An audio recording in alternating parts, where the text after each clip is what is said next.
This is what I looked like when I was 12, trying to look like Katy Perry, fail. This is what I looked like when I was 14, trying to look like Angelina Jolie, fail. This is me when I was 16, trying to be like Kate Winslet, disaster. I must say, I looked hideous in all of those pictures. And this is really not normal for any child that age. I used to literally live on Kellogg's K for 2 meals a day so that I could be skinny. I applied makeup before I went to school every single day so that I could hide my pimples.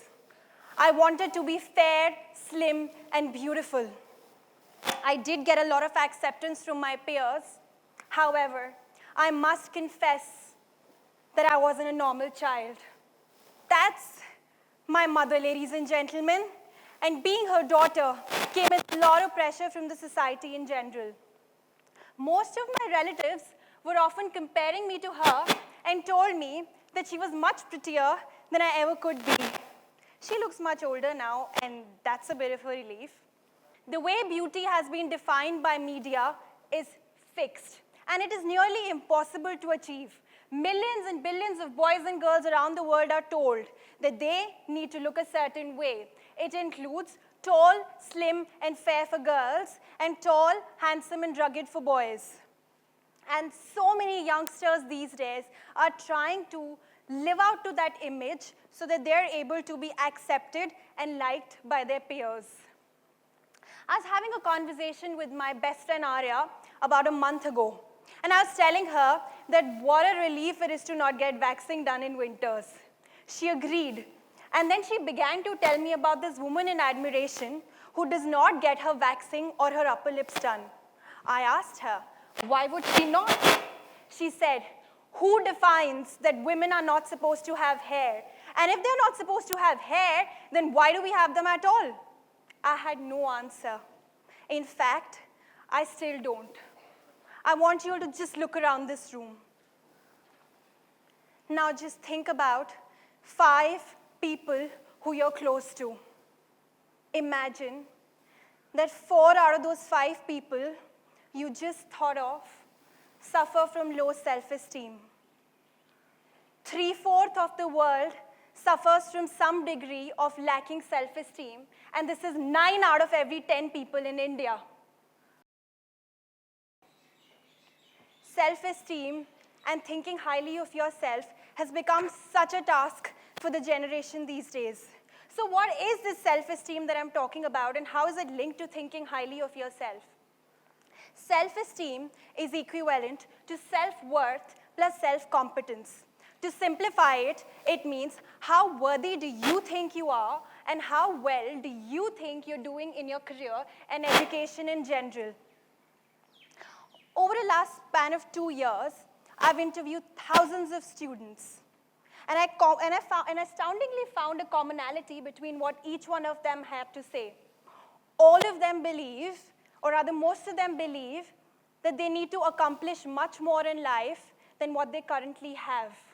They all want to be more confident than they currently are, and they're all chasing this certain someone or something called success. Do you know these legends that we know of? Angelina Jolie, Marilyn Monroe, John Lennon, Oprah Winfrey. They all suffered from low self-esteem and did not think highly of themselves. But what differentiates them from others is that they were able to overcome that. They too made boatloads of mistakes like all of us do. However, they were able to overcome their inhibitions and be who they are today. And I have a good news for all of you. You can do that too. You can change the way you think about yourself and the world around you. That is something that can be done. But why do we need to do that at all? Why do you need to think highly of yourself? Why do you need to become a better version of yourself? Because life, my friends, is challenging. It looks like a tipsy-topsy curve. It'll go up and down. It's not going to be a straight line. You need to be able to think highly of yourself so that you are able to be at peace with yourself and you are able to realize your truest potential. I have a fervent request for all of you. If you can just take 5 seconds and compliment the person who's sitting on your right. If you don't have anyone sitting on your right, then just accept the compliment coming your way. And whenever someone compliments you, just say thank you. Just don't compliment their clothes or their accessories. You can talk about their eyes, nose, please go ahead, lips, hands, legs, toes, nails, hair. So many times in life, when we receive a compliment, we shun it away. You look so beautiful today. Oh no, you're just being very kind. You've done an impeccable job at this project. Perhaps I think it's because of so many people who helped me to do this. Accept a compliment because you deserve it. So how can you start thinking highly of yourself? There are these 3 ways that I figured out for myself. First, love your skin. There's a beautiful quote by Dr. Gail Dimes. If tomorrow women woke up and decided that they really like their bodies, just think how many industries would go out of business. I still vividly remember, this was some 5 years ago, when I was at a party. This girl came to me and said, Tanya, your fingers and fingernails are a bit fat. I was like, what? Can our fingers and fingernails to be fat? I said, is that all that you've been looking at?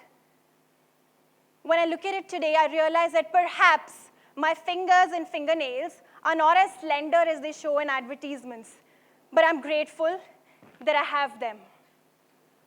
There is a general perception world over that it is just women who suffer from low body image and body dysmorphia. However, a growing body of research suggests there are men too suffer from low body image and low self-image. We expect our men to be strong, and we discourage them from expressing any emotions, which is why they don't come out in the open and talk about the kind of issues that they're facing. I just want to say that we cannot choose where we are born and how do we look. So it is absolutely up to you. Do you want to spend the rest of your life not appreciating your own body? Love your skin. And I would like to urge all women and men around the world to stop body shaming yourself and others. Just love your skin. Secondly, laugh at yourself. Yes, laugh at yourself. I was in class 6 when this boy called me up at 11 p.m. He was one of my classmates. I picked up the phone and he said, Tanya, will you be my girlfriend? Little did I know what it meant at that age. I didn't know what to say. So I said, okay, that's fine, because I was like really nervous and I didn't know what to say. Just moments later, he said he was just joking, and I hear people laughing in the background. I felt really hurt and rejected at that tender age. But today, when I look back at it, and even in high school, me and my friends had a good laugh about that incident. That's perhaps one of the things, but in life, we all face so many rejections that have so much of power that they can leave a profound impact on how we feel and our personality in general. Today, I would like to tell all of you to think about a story or an incident that affects you. Share it with someone you love and have a good laugh about it. Life's too short to think too much or take yourself too seriously. Be crazy and be foolish. Laugh at yourself because it'll truly set you free and is a sign of emotional maturity. Thirdly, don't be yourself. Yes, you heard it right. I didn't say be yourself. I said don't be yourself. Who are you? Tell me something about yourself. What is your purpose in life? You don't have to answer these questions literally, so you can take a deep breath. You don't need to answer these questions because who you are today will not be the same as who you are going to be a year from now. I read it somewhere that if you're not embarrassed of who you were last year, then you probably haven't really grown enough.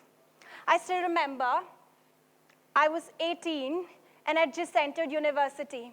I felt students my age were much smarter than I was. I was 19 and my insecurities about myself grew even more. I still remember I had to start reading newspaper for the first time for an entrance exam. I literally forced myself into reading the paper for the first 40 days till I even started making sense of the headlines. Hated it. I was 20 when I picked up my first non-fiction book to read. I must have stared at the cover of the book for almost a week before I even read a page of that book.